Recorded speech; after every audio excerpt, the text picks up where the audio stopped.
Between the years of 1977 and 1982, writer Stephen King wrote and published 4 short stories under the pseudonym Richard Bachman, which were then republished in 1985 in one volume called The Bachman Books, was The Running Man. Now the story revolved around the character called Ben Richards, a down-on-his-luck family man who decides to participate on the nation's favourite game show, The Running Man, which is run by the Games Network, which in turn is run by the government.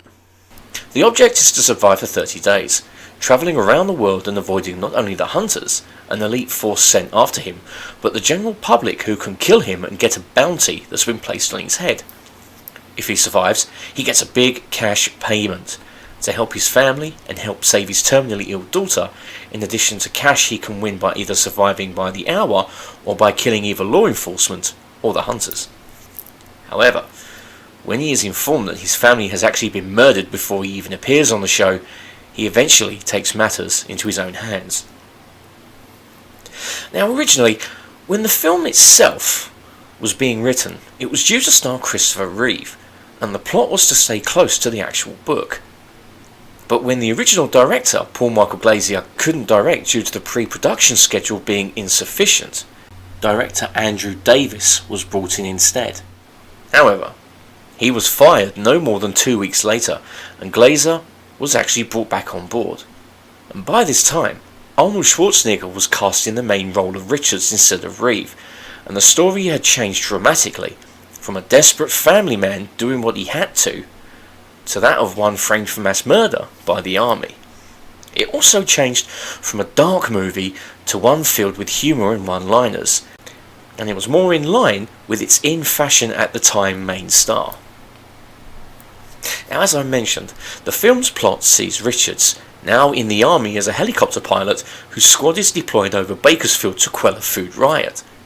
Refusing to fire on unarmed people, he is knocked unconscious and framed for the massacre, being labelled as the Butcher of Bakersfield.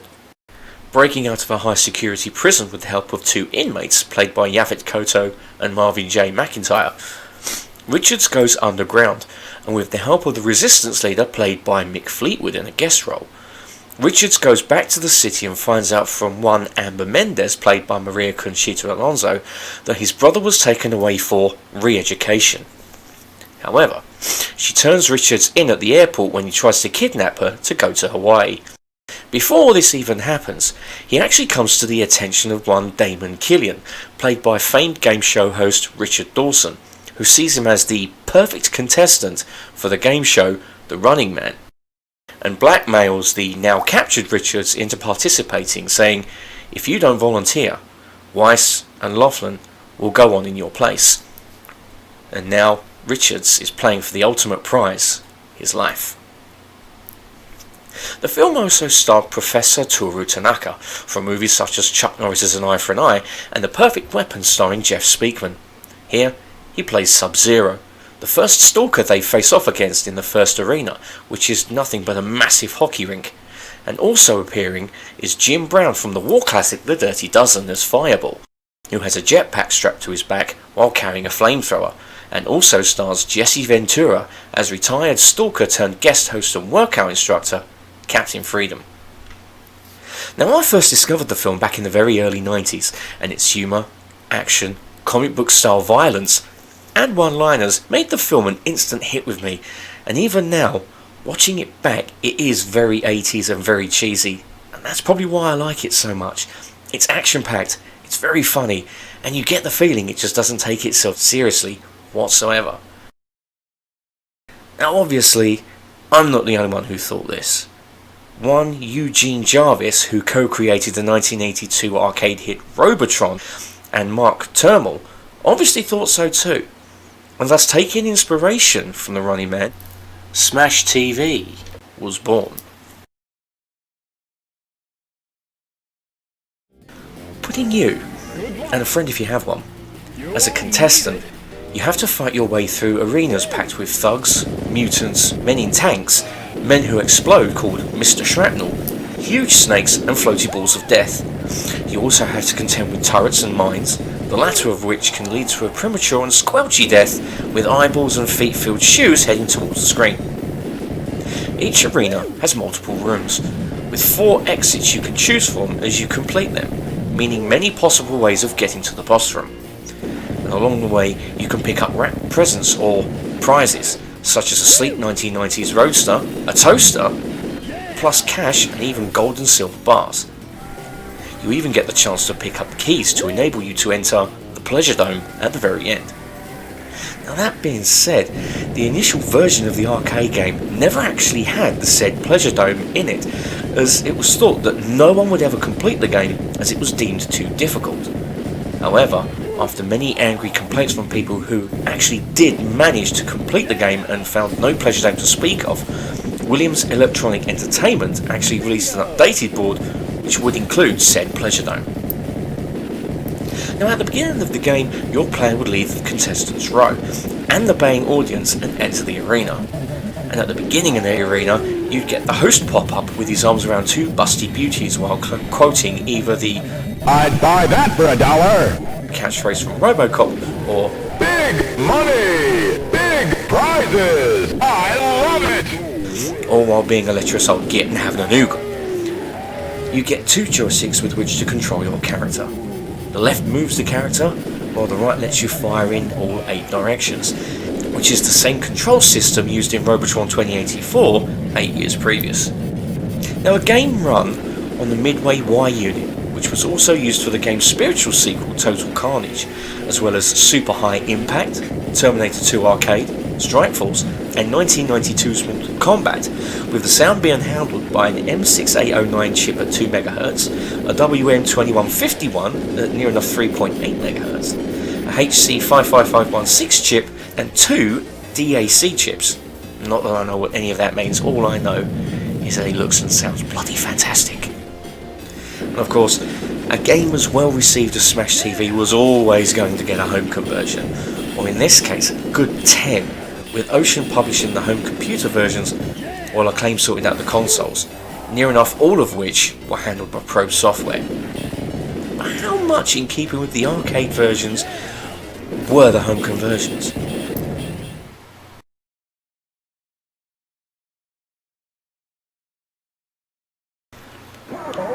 Starting off with the first of the 16-bit systems, the Amiga version is pretty faithful to its arcade parent, though there are a few things that do differ. For instance, there is no seeing your little guy making his way to the next room. Instead, the screen faces the Smash TV logo to load the next room before fading back. Plus, there are no gantries overhead as well, the crowd aren't even animated, and the only music that plays is when the game is being loaded into the Amiga's extra memory. But, on the plus side, it looks quite faithful. It has speech, and it gives you the option of having 1 or 2 players with either 1 or 2 joysticks each, preserving the arcade experience. Though playing with just 1 joystick is a lot of hard work, as you can only fire in the direction you're moving, which makes the game much more difficult than it should be.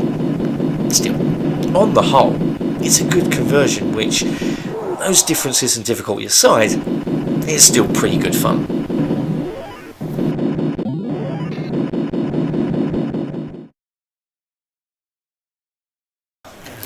Next up is the Atari ST version, and there's a few more differences here, with music added, but the title screen looking a bit less defined, and looking a little scaled back both in colour and detail, in contrast to the Amiga port. This also applies to the in-game graphics too. The sound effects are also scaled back because of the ST's sound chip, and there's no cheering crowd or speech. But it plays like the Amiga version, with the same speed as well, and it's just as difficult with the 1 joystick, though, like its Amiga cousin, also gives you the option of having 2 sticks per player.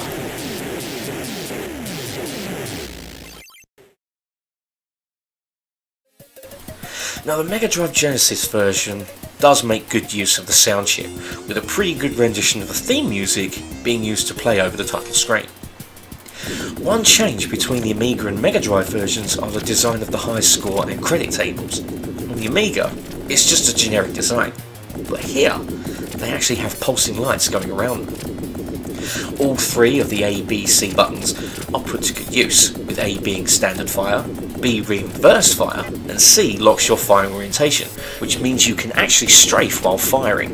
It can make it a little bit more hectic, but it doesn't make it any less fun.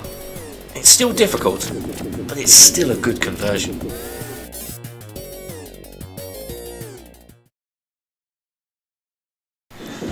Now the SNES version benefits from having 4 main action buttons on the controller, A, B, Y and X, which means you can actually fire in all 4 directions while moving again in all 4 directions. So you can move backwards while firing in one direction, which makes it a lot more easier.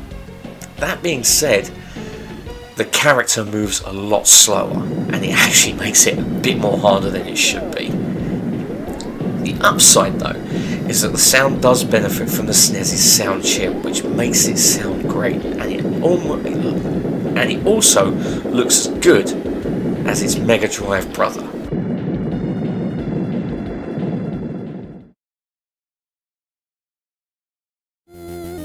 If you ever wanted a version that's more orange than orange, or more brown than something that's brown, then the NES version will suit you down to the ground. It wasn't actually programmed by Probe, but by bits instead, and it retains the controller options of its home computer cousins, meaning you can actually use 2 controllers for one person, and if you have a multi-tap, or whatever the multi-tap was called back then, you could use 2 controllers per player, which is a nice touch.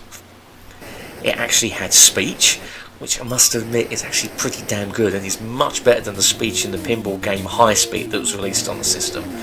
It had music, but it only plays for a little while after you enter a room. The player character walking to the different rooms but through funny looking corridors, and even the host popping up. It also retains the difficulty when you use just the one pad. It's just that the levels just look very orange and brown, with a touch of red thrown in, and a little bit of green on the side.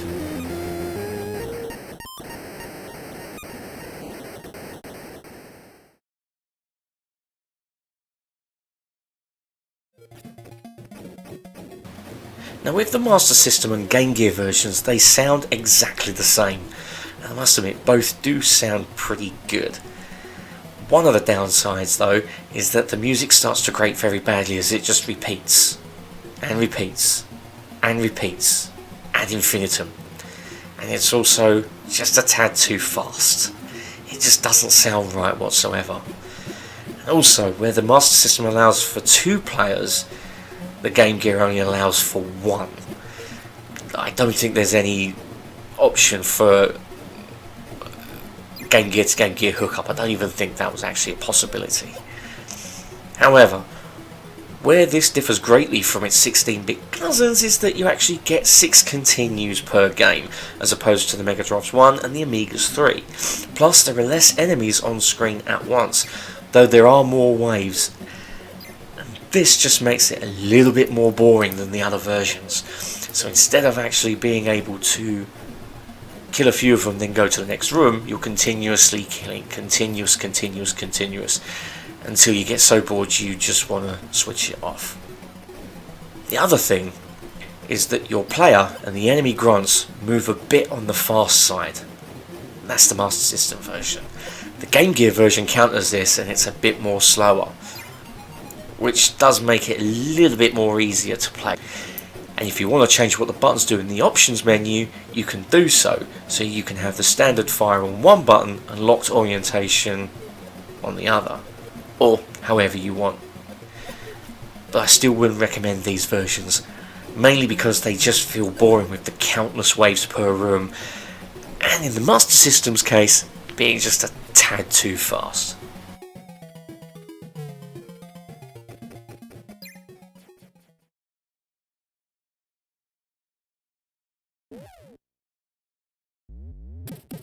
And now we move on to the first of the 8-bit micro releases. And starting off with the Commodore 64 version, it doesn't sound or look that bad. It has a nice speed to it, it has music on the title screen and control option screen, though with none in game, and you even hear the enemy grunts say "ow" when you shoot them, in a Commodore 64 way. However, there is no blood, but rather, like the NES version and the Super Nintendo version, they just explode.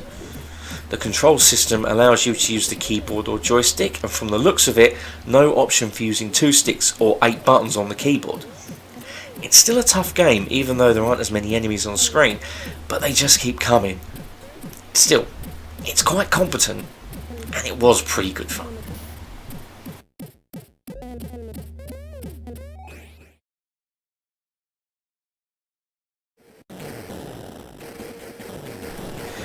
Now with the Amstrad version, it has a different title screen to its brothers, and it looks more akin to an apocalyptic movie cover.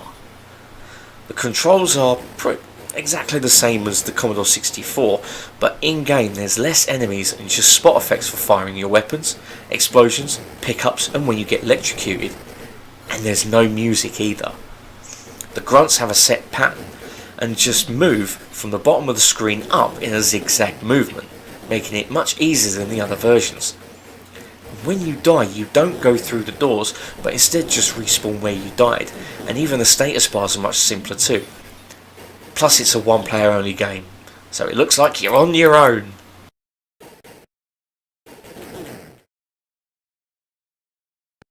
Now the last of the 8-bit micro versions. The Spectrum has the same loading screen as the Amstrad, but after loading it has the music from the arcade version, and I must admit, it is actually pretty damn good to boot. Now control wise, you get more options, with the choice of either the Kempston or Sinclair joysticks, keyboard, or the chance to redefine your own keyboard controls. No dual joysticks for you, my spec chum, oh no. Graphically it looks the same as the Amstrad, but with its own specky spin on them. The status bar is just as minimal, the enemy movements patterns are the same, and even the sound is just pop pop for both firing and explosions, with a kind of screech for picking up prizes. One bonus it does have is that it looks like it even has a little bit of blood when you dispatch the enemies, which is nice. Still, for the at the time aging specky, it's not a bad port. There is some fun to be had, and even with the set enemy patterns and less enemies on screen, it's still a little bit of a challenge. Right, that's it. I'm off to see if I can win myself a sleek 1990s roaster or a brand new toaster. I'll see you in the next video. So until then, goodbye for now. And good luck! You'll need it!